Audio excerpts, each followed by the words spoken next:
Hey, welcome to Office Hours with David Meltzer. Now, the pause here that kind of opens up an interesting conversation. Where's David? Yeah, I see Mike over there. I see Blaine over here. Where's David? David's in the air. David's in the air. So you're going to have Mike and Blaine today on the David Meltzer Office Hours show. So, Mike, it's good to see you. Always great to see you, Blaine. Hi, Gil. How are you? How you doing, guys? Doing fantastic. Nice to see you guys. So, Gil, our guest here, Gil Deser. We got that right? It's not Deezer, it's Deser. That's correct. Okay, just make sure I got the pronunciation. You're the president of Desert Development, and you got something very interesting going on here that I have never actually seen in this format. And it's Bentley Residences. And when you hear the word Bentley, what comes to mind for me is not residences, although some of the cars are big enough to become residences, I think, in some cases. Kind of run us through what's going on with this. Well, we a lot of the car brands are transitioning to what they want to think of themselves as lifestyle brands. So they want to show how the brand translates beyond the car itself. And what we're successful in doing is branding condominium towers. And we've successfully branded the Porsche Design Tower with another car brand. I also did the Armani Casa Tower here in Sunny Isles Beach with the Armani brand and the Armani aesthetic and look, and Giorgio Armani doing the common areas. And of course, before all that started, we were doing buildings with Donald Trump before he was president. So we become kind of the branding guys. You know, I'm one of those developers that doesn't have the ego that needs to put my own name on the building rather. So I don't mind having others' names on the building. And what it does for us is it helps us reach a market and helps people identify. Like you just said, when you think of Bentley, you think of something versus a guy who names his building Wind or Run or Rise or any of these other names. When you think of Bentley, you have an expectation, a certain quality level, a certain performance level, a certain what makes Bentley. Bentley is it's a luxury car that has a great level of performance to it that's faster than the Rolls Royces, but still at the same level of quality. And so that's what we hope that the customer really translates to and thinks about when they think about our building. There's a lot of unique features on the building that are extremely Bentley-esque, if you will. And that really draw you to the brand and make you realize that this is not just a brand that slaps their name on the building, but it's actually something that is adopted. We adopted what makes the car unique into what makes the building unique. Yeah. Bill, I think it's so smart, number one, and good morning. So smart the way that you're doing it, taking brands and utilizing what they've created and applying that to real estate and development, right? So people can, like you said, without knowing anything about the building or the background or the developers, another say Bentley, okay, I understand what that is, or Armani Casa. And the way that it's happening, just a little context, my wife and I packed everything, sold everything up here, and I'm in the Northeast today for some things, but we moved down to Miami 2 months ago, and we're living there. And so I've been experiencing this firsthand. I see what's going on. It's incredible. Sunny Isles all over Miami. We're in Midtown in the design district, the Armani Casa establishment. It is just amazing to see like what's happening with brands and style and luxury and building. So congrats to people like you for helping that movement go forward. So not only are you doing it with the brands and the buildings themselves, but you've taken it the next step to something called the Desivator, right? What is the Desivator and how does that work? Well, when we first sat down with Porsche, we said, what does Porsche have to do with real estate? And then translating that again with Bentley, what does that have to do with real estate? Well, at the time, Porsche was 2011, 2012, it was conceived. We were just after the real estate crisis of the 2008, 9, 10 real estate crisis or economic crisis rather. And so we said, well, what does these car brands really have to do with real estate? And we said, well, let's make the apartment for the car lover and for the guy who loves to have his car in his living room, if you will. And that was the objective, So we came up with it we went to the fire department. We said, hey, we want to put a car in the elevator and drive it up and then drive it into the garage. Did they give you the yeah, they said no way, impossible. We're not going to let you start a car full of gas on the 33rd floor of a building because every time you start a car, it has an inherent risk of explosion. So we came up. All right, so went back to the drawing board, figured out a way, and every no got us closer to a yes. They told us what we couldn't do, and we figured out a solution. We have a dolly system that the car stays in park, engine off, passenger in the car. The dolly picks up the car, brings it into the elevator, brings it up to your apartment, and pushes it back out onto your garage. And the garage is a 2-hour fire-rated enclosure, including a 2-hour fire-rated glass, where if the car lights on fire, you can burn it for 1,800 degrees for 2 hours and stand outside and roast marshmallows standing right next to it. So we made it extremely safe, and based on that, we went ahead and got a patent on the whole system, on the entire elevator system, allowing passengers in the car and parking adjacent to a dwelling unit. That's how the patent reads. And so, wow. We thought of it as a cool factor, but what really happened was our customers saw it a different way. They saw it as a privacy factor. We had a lot of celebrities that we never thought would ever just are even in Miami that often, and they were buying apartments because they didn't have to see a valet as they come and go. They didn't have to call anybody. They have these black Mercedes, and they go up and down the building, and nobody knows who's them and who's not them. So, and that was really the safety and security and privacy of it was really the secondary, I guess, benefit of the elevator. We also learned another benefit was during COVID. You're in the car lift by yourself. You don't have to touch any buttons. You don't have to see anybody. So that was also an unintended benefit that happened. But these are the things that later on we learned our customers really, really appreciated about the elevator. It's incredible. I'm fascinated with that. And one of the things I'm fascinated by is just the innovation and the imagination that you brought to the table around this. The idea that, and just a little history here. This segment of office hours used to be called office hours, the soul of business. When David and I first put this up a couple of years ago, and the soul of business is that process by which you tap into the ideation state that generated the business to begin with. That spark of inspiration. So when you're thinking about what you're doing with your brand right now, there's a lot of innovation and a lot of imagination. I've just got to ask, I don't think you're competing with any other developer in the truest sense of in how people typically understand competition. What you're doing is you're creating an entirely different market, and there's a big distinction between creation and competition. People that are competing, they're never going to win that game eventually. And we're taking it one level forward. I mean, it's beyond just the brand. It's beyond just the cars in the living room. At the Bentley Tower, we're doing 1,500 square foot balconies on every single unit with a private swimming pool on top, a sunken-in swimming pool. So this is in every single unit. You walk out of the elevator and you have your swimming pool with a view to the ocean all the way up the building. Again, never been done before by anybody, because we realize that Miami is a mature condo market and people are looking for better quality stuff. And, I hear about these other projects selling for, square box units for $2,000 a foot. And I can't believe that they're getting that kind of money. We should be charging 5 times as much. But we still offer a very good value for what we're selling. And that's really why we do sell as well as we do. I think it's a good deal to buy our units as far as what the price and what you're getting for it as well. So Gil, and no predictions, obviously, but I think if anybody would know the answer to this, you would. Where are we going with the market in South Florida? Because since I've gotten there in the last 2 months, now, I had friends who moved there 5 years ago, 10 years ago, 15 years ago, who all were trying to pull me along. And I said, no, not yet. No, not yet. And I wish I listened, right? Because now the market is there was no Midtown when I used to come to Miami. There was no design district. There was no Brickell. There was no anything. And now it's New York City on the ocean. Just a side note, in Midtown, I partners with a related group. We built the Hyde Midtown together. That's where I live. Okay. I got a great penthouse in there.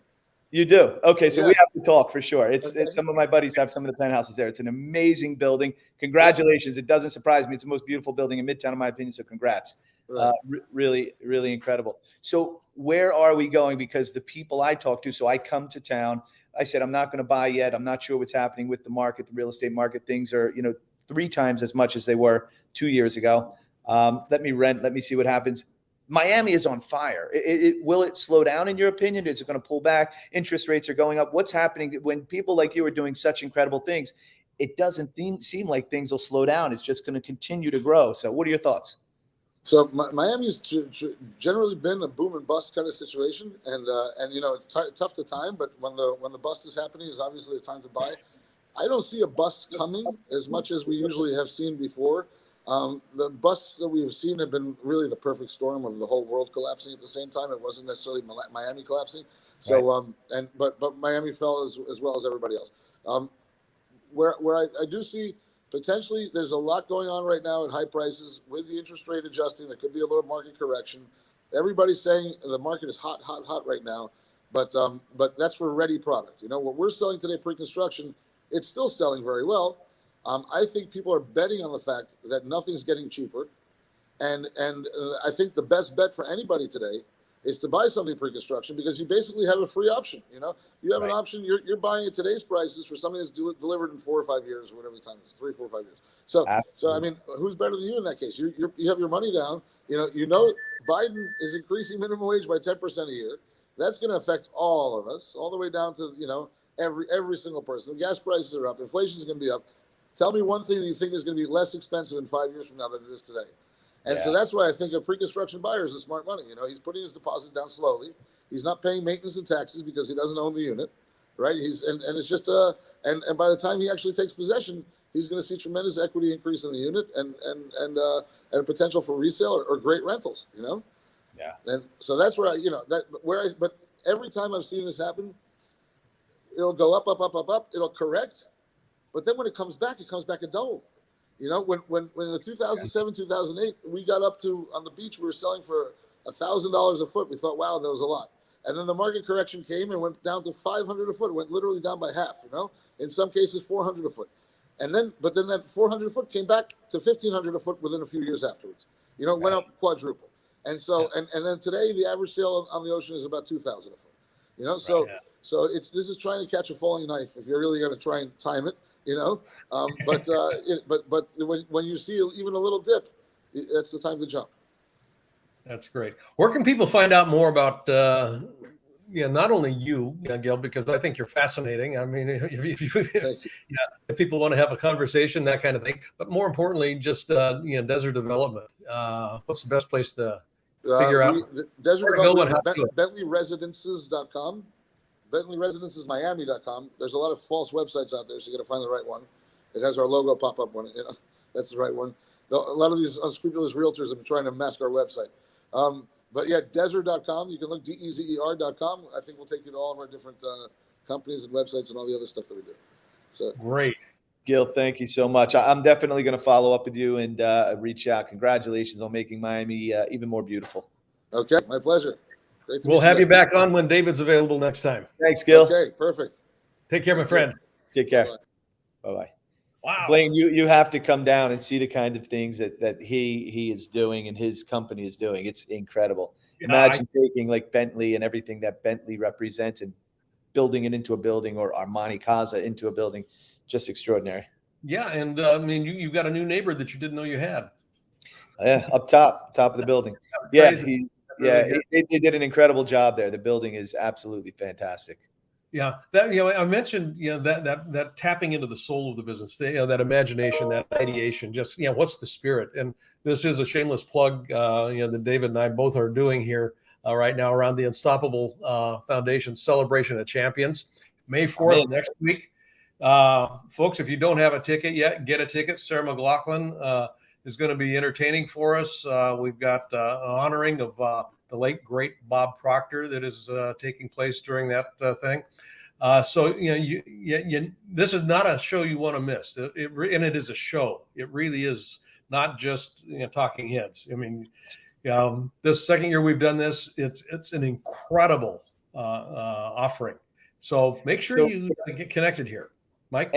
And I just want to add on to that for people who are unfamiliar with Unstoppable and what you're doing in and around Africa and changing lives, like really changing lives. I was just having this conversation at lunch today with one of my partners where he talked about, if I only knew where my funds went when I make a donation, this is one where it goes. I'll never forget the event that I was at 2 years ago, just before COVID, where you brought the young lady in who literally won the lottery after building out women's empowerment camps in Kenya. And her dream, instead of walking 1.5 miles each way to the river 5 times a day to get water for her family, was she wanted to be a nurse. And so she was able to become a nurse and to do those things, and to give back to her community and save lives and inspire and motivate others. Literally had me, and I think there were 200 of us in the room crying. Yeah. That kind of power. So congrats and thank you, and absolutely look forward to it. And anybody listening to this really should check into it more and support if they have the ability. Absolutely. And by the way, we're honoring David as well. The man. Yeah, the man for, he's the chairman of our board, and I say I'm also on the board. His work has been just instrumental in some of the stuff we've been able to do in that part of the world. That was one of the many things that made me fall in love with the guy when I met him. That was early on when I met him, and he was turning 50, and he said, yeah, for my 50th birthday party, I'm not really going to have something about me. I'm going to go to 50 different cities and raise $1 million and give it all to build out women's empowerment camps in Kenya. And I went to some of those parties in the different cities and raised money. It was absolutely spectacular. Changed the way I thought about things. Yeah. So go to unstoppablefoundation.org. Well, actually, it's unstoppablecelebration.org. Yeah, that's the specific website for the celebration. Next Wednesday, May 4th, 5 p.m. Pacific time. 5 p.m. Pacific. All right. And let's bring George up. We've got an interesting conversation ahead of us, I think, here. I love hoops. I've been watching a series. I think it's on Disney right now. Magic Johnson, just kind of his backstory, and I grew up playing basketball, and Mike, I mean, you're a little shorter than I am, but I know that you know how to dribble. Thanks to Chris Johnson and guys like him. Yeah. So George Fosti, you have got an interesting book that's coming out. Actually, I think it's out now. It's called Naismith, Basketball's Stolen Legacy. And it's a play on Naismith is like I said, a play on words here, because the reputed originator, founder, inventor of basketball, John Naismith, or James Naismith, you're kind of poking holes in that story. Yeah, we are. Thank you for having me on, Mike. Blaine, this is a pleasure. What happened was back in the 1990s, I was writing a book with my brother on the history of hockey. And we were looking at the history going back 5,000 years, from stick and ball games all the way up to the present ice hockey, professional ice hockey. And we came across some pictures of an all-black hockey league up in Nova Scotia that people said never existed. This was an all-black league from the 1890s. And we spent 7 years writing a book called Black Ice, where we talked about the Colored Hockey League of the Maritimes, and we rewrote that history. And it's the only book that's ever been written about this one league and these players. But it was a lost chapter in Black history, a lost chapter on the history of the Underground Railroad, a lost chapter in Canadian hockey history. These guys were forced out of the arenas around 1908, so nobody paid attention to the story. And we discovered it, like I said, by chance. But one of the things that led us to discover that story was a photo of a black hockey team that no one could explain. And we phoned up historians around the country and we said, have you seen this picture? Do you know who these guys are? And we were told it was a vaudeville act, or it was a fake picture because blacks don't play hockey, et cetera, et cetera. But we could tell from the uniforms and the location that it was a legitimate team. And that's what led us to question the origins of hockey and its background, its history, and like I said, eventually write Black Ice. And now Black Ice is the cornerstone of hockey history in Canada, one of the cornerstones. And what happened was, after we finished Black Ice, we were listening to public radio one day, and there was a debate on the origins of basketball. And this was around 2010. And somebody pointed out to us that there's a picture of a team from 1891 out of Herkimer, New York, that predates the history of basketball. Now, as historians, we said that's impossible. You can't have a photo of a team playing a sport that doesn't exist yet.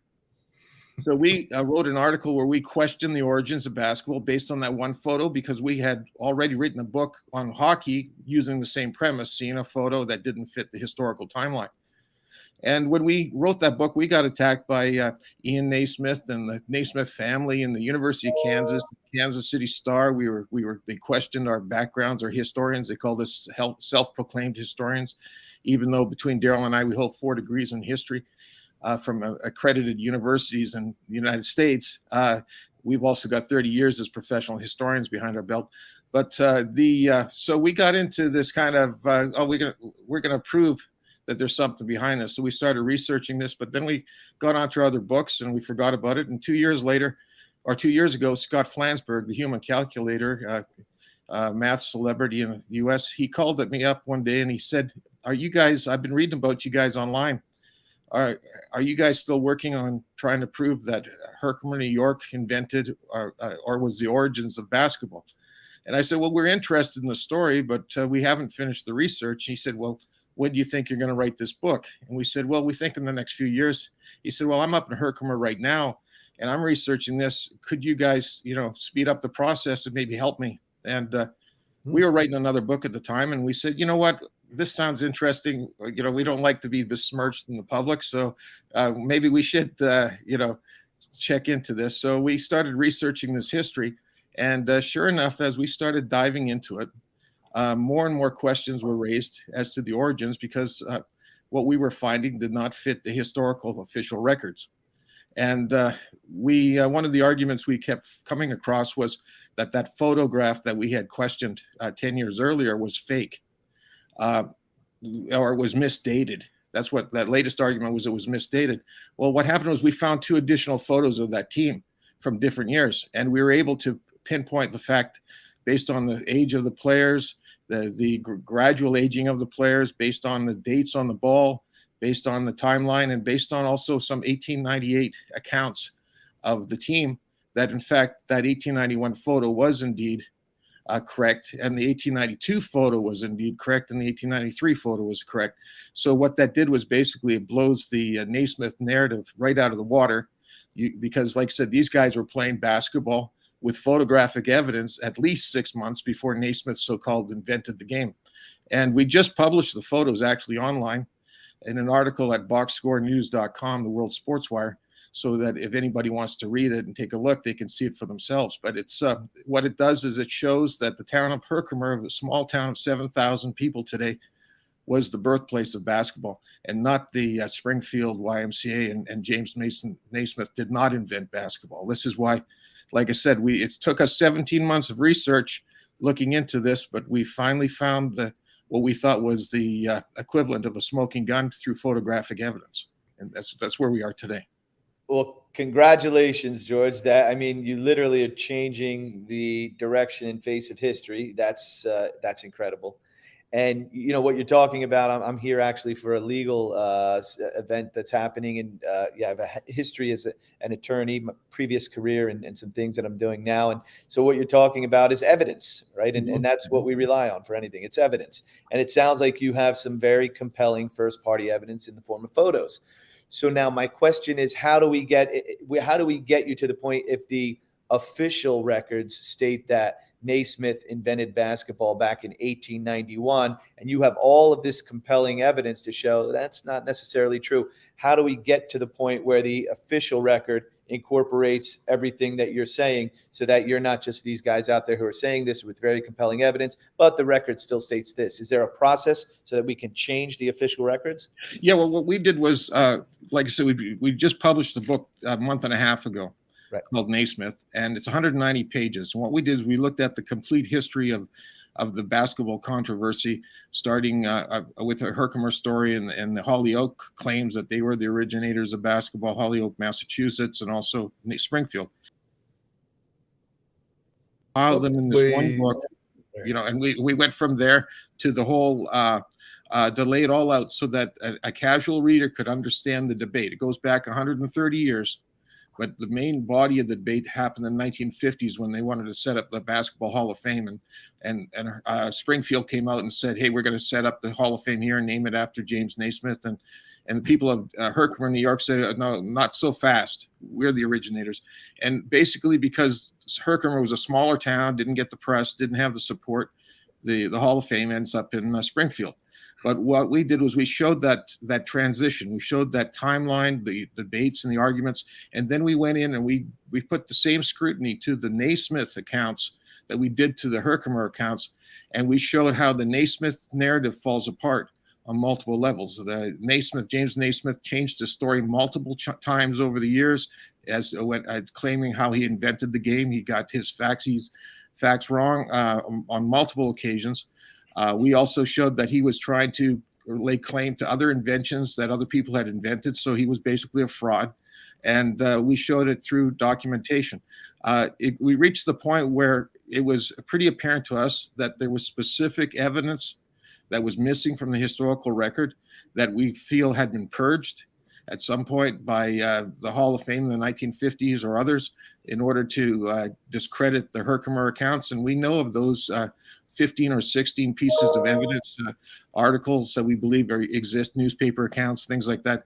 And the hunt is on now to find outside evidence from those, because we know that they couldn't have destroyed everything if they did destroy something, or if they're missing, maybe they're somewhere. So that we're looking for that. That will finish the debate. But at this point, we think that just through the basic common sense, by promoting the images and showing the public and seeing have people take a look at it without the bias of somebody that's trying to twist it for their own, political or personal or economic benefit, that they can the weight of the evidence will outweigh any criticisms we have at this point. Sounds like it. And Blaine, can I just follow up with something? Yeah, please. The other part of that, George, that I found very interesting is I've always wondered why it's called basketball. Mm-hmm. And so your thesis is that Lambert Will, a boy, 16-year-old boy, when he created this, was bouncing heads of cabbage into peach baskets, thus the name basketball. Is that? Yeah, that was right. He went into his grandmother's cellar to pick up some heads of lettuce or heads of cabbage, and he started throwing the hard ones with the soft ones, right? And he throwing them from one basket to the other, and he started to enjoy it. He went into the Osmond General Store later that day and put a couple of baskets up on a couple ladders, and he started throwing and having a contest with his friends to see who could toss the baskets from one to the other. And they took that concept using a medicine ball into the YMCA. He was a part-time director at the local YMCA at 16 years of age. He's quite a serious kid. And they took that concept over the winter, and they went into the YMCA in Herkimer, and they started throwing the ball around. And by the spring of February 1891, they had their first game on February 7th.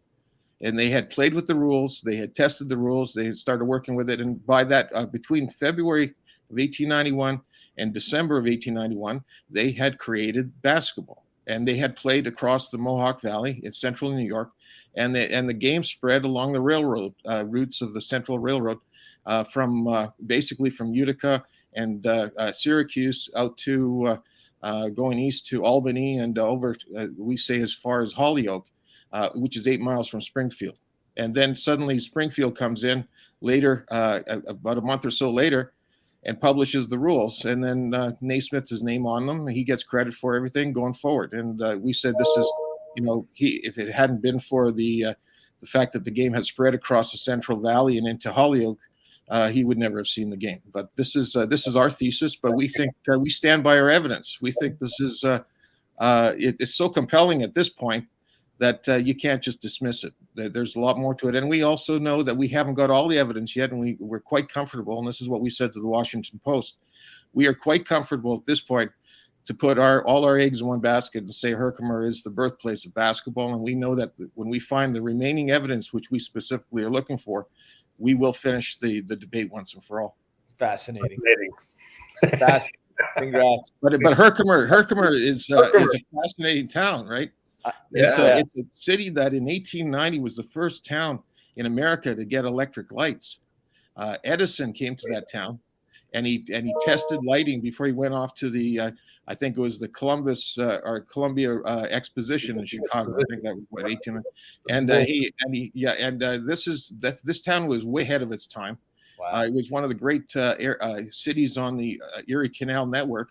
And from the 1890s up into the 20s, it looked like it had a future. And then, unfortunately, through the Depression and mismanagement and changing, economics, the town went into decline. And today, a city, it's half its original size, a small village. It's economically depressed.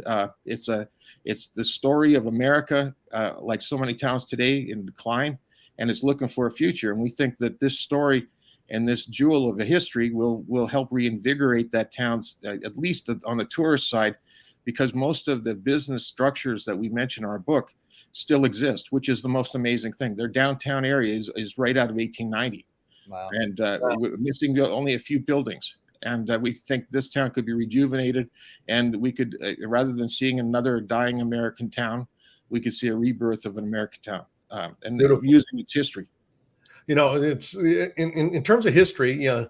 He who publishes gets to get the credit. And there was a publication. You mentioned they published. Naismith. They published the rules, hence the credit. You're publishing now this book, The Naismith: Basketball's Stolen Legacy.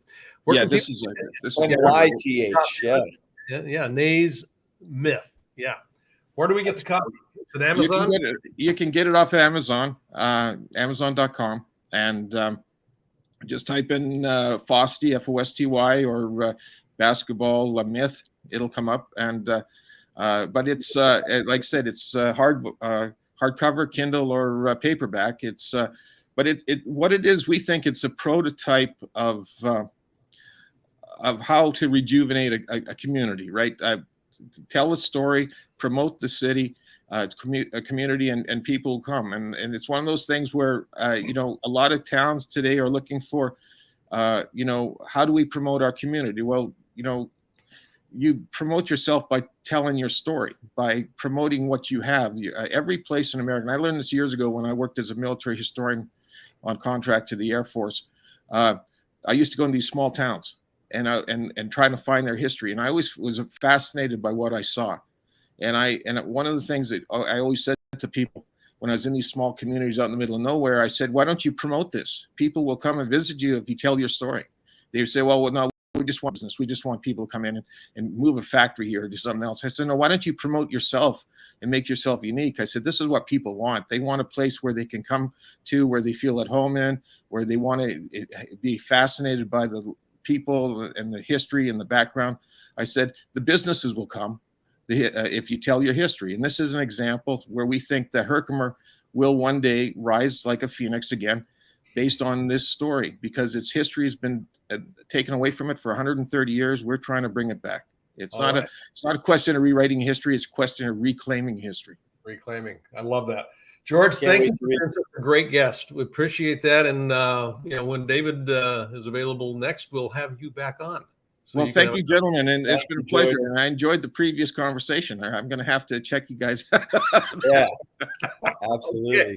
And we're going to have to, next time I come out to the West Coast, Blaine, we're going to have to find some heads of cabbage and peach baskets to have. Absolutely. Well, I live up here on an island, and we can make that happen because I've got I used to live on the West Coast. I'm from British Columbia originally, and I went to school in Hawaii. So I might just join you guys. So I'm looking out the window today, and I see Vancouver Island. So there you go. Well, that's great. That's great.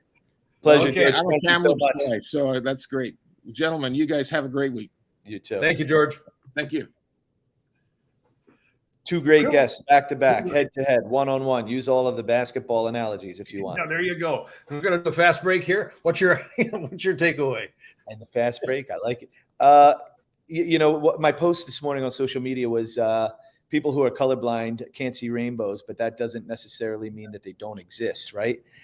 And so when you look at what Gil's up to and you look at what George is up to, both of those guys epitomize that. So, it's just when people can't see what you see, it's merely that they can't see it. It doesn't mean it doesn't exist or that it can't exist. When the fireman told Gil, there's no way you're going to put a car into an elevator and take it to the top of the 35th floor of an ultra luxury building, it's never going to happen.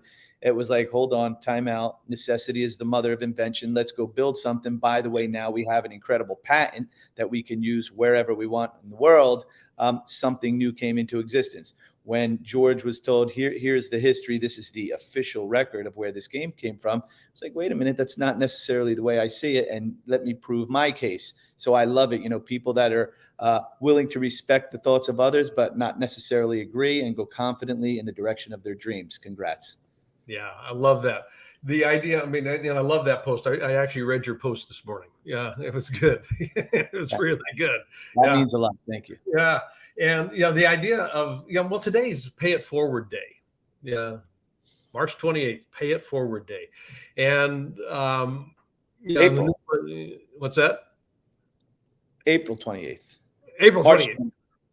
No, this is April. We're in April. Did I say March? I meant April. April 28th. I know what you meant. Yeah. Yeah. The idea of paying it forward, I grew up on a farm, and I'm going to tie this back to both of these guests today. When I walk through nature, and I've got 11 acres out here that I walk through on a daily basis in some way, shape, or form, and everything in nature is always, contributing something to the ecosystem. Whether it's, right now I've got pollen falling everywhere.